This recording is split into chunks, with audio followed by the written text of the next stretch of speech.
সে খেলতে গিয়ে দুর্ঘটনাক্রমে একটি সিজার ব্রেনের ভিতরে ঢুকে যায়।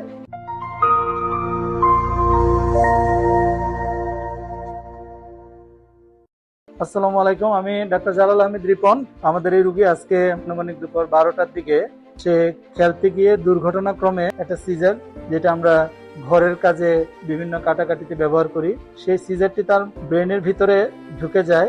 এখান দিয়ে আমরা দেখতে পাচ্ছি যে সিজারটা যেই জায়গা দিয়ে ইম্প্যাক্ট হয়েছে এটা হচ্ছে রাইট টেম্পোরাল বোন, জাস্ট অ্যান্টেরিয়র টু দা পিনা।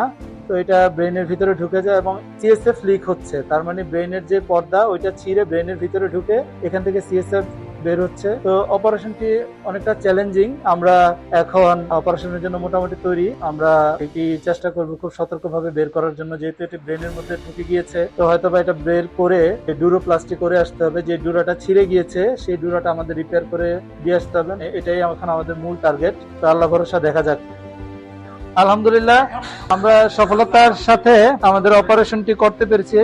আমাদের রোগীর ব্রেনের ভিতরে প্রায় এতটুকু অংশ সেপারেটলি, এটা দুই দিকে এটা ব্রেনের ভিতর ঢুকেছিল, বোনস এবং হচ্ছে ব্রেনের যে কাভারিং ডুরামেটার পায়ার্স করে এটা ভিতরে ঢুকে গিয়েছিল।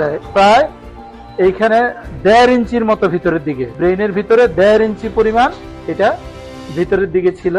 তো আমরা আলহামদুলিল্লাহ সফলতার সাথে আমরা কেচিটি বের করি, সিজারটি আমরা বের করি এবং আমরা ব্রেনের যে কাভারিং ছিল ডুরামেটার, আমরা সেটাকে সুন্দর করে ক্লোজ করে দিয়ে এসেছি।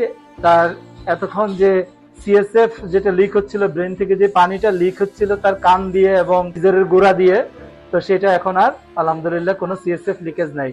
আমরা আশাবাদী ইনশাআল্লাহ রোগী সুস্থ হবে। কুমিল্লা ট্রমা সেন্টার, আপনার স্বাস্থ্য সঙ্গী, সব সময় আপনার পাশে।